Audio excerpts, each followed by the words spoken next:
Bulletin में सबसे पहले बात करेंगे लाहौर में कम उम्र ड्राइवर्स के तेज रफ्तारी के जुनून की, जिसने एक और जान ले ली है। मेडिकल की तालिबा रोड रेज की नजर हो गई। कमसिन ड्राइवर ने पहले गाड़ी को टक्कर मारी, झगड़े पर मामू को बुलवाया जिसने फायर करके तालिबा को जख्मी कर दिया और जख्मी तालिबा एक हफ्ते बाद चल बसी। ये सारा मामला किस तरह पेश आया जानने के लिए बात करेंगे नुमाइंदा जियो न्यूज़ आजम मलिक से। आजम, बताइएगा क्या सूरत हाल पेश आई इन 2 हफ्तों के दौरान? जी वजी बिल्कुल, ये 4 नवंबर को वाक़या पेश आया। लाहौर रायवन रोड पर वाक़या कोऑपरेटिव हाउसिंग सोसाइटी है जिसके अंदर ये वाक़या पेश आया। जैसे आप भी बता रहे थे कि जिग-जैग करता हुआ ये कम उम्र जो ड्राइवर था अदनान, इस सोसाइटी में उस बच्ची को, तहज़ीन खान नामी ये बच्ची थी जो सऊदी अरब से पाकिस्तान आई थी, मेडिकल की तलबा थी, उसका वालिद से यहाँ पे लेके आया था मेडिकल की तालीम दिलवाने के लिए। तो वहाँ पर जिग-जैग करते हुए गाड़ी को टक्कर की और टक्कर करके इसने फिर उसके बाद फायरिंग की। ये सारा वाक़या वजी और सारा जब हुआ तो इस हवाले से हमने वहाँ पर कुछ लोगों से जो ऐनी शाहिदीन से उनसे भी बात की। पहले हम वो देखते हैं कि ऐनी शाहिदीन क्या कह रहे हैं इस बारे में। आबद मेरे साथ मौजूद हैं जिन्होंने उस दिन ये वाक़या देखा। आबद, उस दिन हुआ क्या था?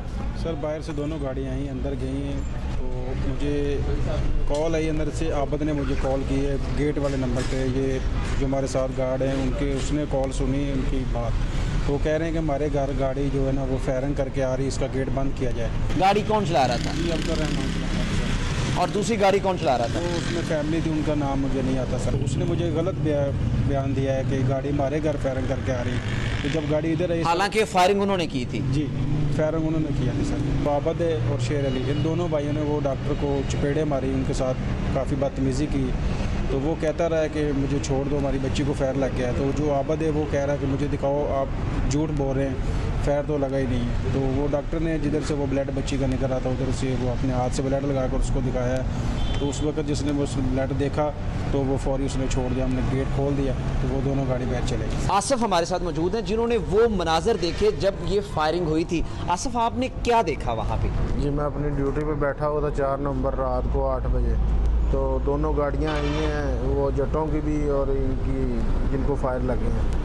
तो गाड़ी कौन चला रहा था जो जिन्होंने फायरिंग की?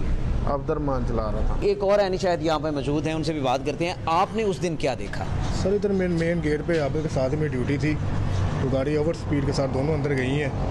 तो 10 मिनट बाद फायरिंग की आवाज़ आई है, तो मैं क्लियर करना चाह रहा था अंदर फ़ोन करके भाई को। तो सर आबद का फ़ोन आ गया, तो जी हमारे घर में ना गाड़ी फायरिंग करके आ रही है, गाड़ी गेट बंद कर दें। सर हमें तो नहीं पता था गाड़ी फायरिंग करके आ रही है, उन्होंने खुद फायरिंग की है।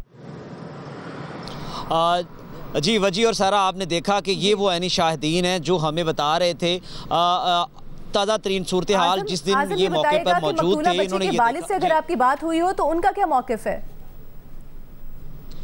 देखिए सारा, वो इतने खौफज़दा हैं, इन लोगों ने उनको इतना खौफज़दा किया है, इतना थ्रेट किया है पिछले 15 से 20 दिनों में कि आप ये किसी भी सूरत मुकदमा वापस लें। आप देखिए कि बेहिसी की इंतहा कितनी है कि जब फायरिंग की, बच्ची को फायर लगा और वो मेडिकल हॉस्पिटल के लिए वहाँ से लेके निकले ट्रीटमेंट के लिए, तो इन्होंने गेट बंद करवा दिए और उसके बाप को जो खुद भी डॉक्टर है उसे थप्पड़ मारे और कहा कि तुम झूठ बोल रहे हो, तुम्हारी बेटी को फायर नहीं लगा। वो बेचारा कस्में खाता रहा और फिर उसने जो कमर के ऊपर फायर लगा था, आप ये कह रहे हैं डर के वो सामने नहीं आ रहे। इस वक्त बहुत ज्यादा जरूरत इस बात की है कि पंजाब हुकूमत जो है वो इस बाप को, मजलूम बाप को जिसकी बेटी को मार दिया गया है, जिसे खौफजदा किया जा रहा है, सऊदी अरब से ये बच्ची मेडिकल की तालीम के लिए आई थी और उसे कत्ल कर दिया गया है, उसके बाप को धमकियां दी जा रही हैं। कोरंगी कराची में इस वक्त एमक्यूएम पाकिस्तान का जलसा जारी है। कन्वीनर एमक्यूएम खालिद मकबूल सिद्दीकी खिताब कर रहे हैं।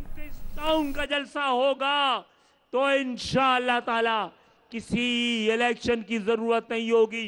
कोरंगी ने आज 8 मई के नताइज का ऐलान कर दिया है। एमक्यूएम के एमएनए एमपीए कल से अपनी जगह संभाल ले।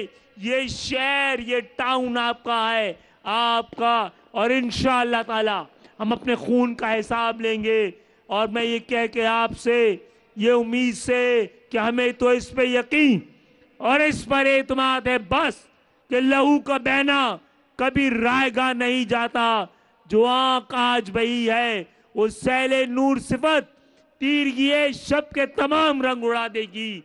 जो हाथ आज कटेंगे वो नकीबे जा होंगे, जो सर जमीन पे गिरेंगे वो आसमां होंगे।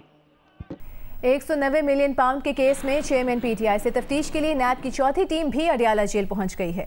चेयरमैन पीटीआई से नैब की टीम्स की अलग अलग तफ्तीश जारी है। चेयरमैन पीटीआई से तफ्तीश का सिलसिला 9 से ज़ायद घंटों से जारी है। चेयरमैन नैब की 2 टीमें चेयरमैन पीटीआई से तफ्तीश के बाद अडियाला जेल से रवाना भी हो गई।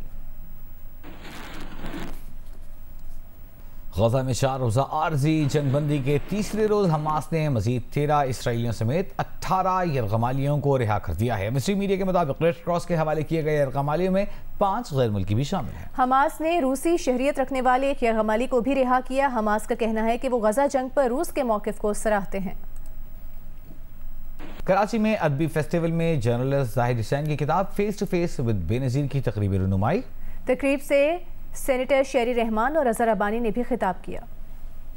ये बात तय थी कि उनको पता था वो किस नौयत के चैलेंज को फेस कर रही हैं, कौन उनके सामने खड़ा है। एक नहीं, बहुत सारे महाज खुले हुए और वो महाज उनको फिर शहीद कर गए। बट शी न्यू कि उन्होंने ये कीमत देनी पड़ेगी। आज हम देख रहे हैं कि मुल्क जो है वो मुख्तलिफ टुकड़ों में और एथनिसिटीज़ और रिलीजियस एक्सट्रीमिज़म की तरफ जा रहा है, वो ना होता।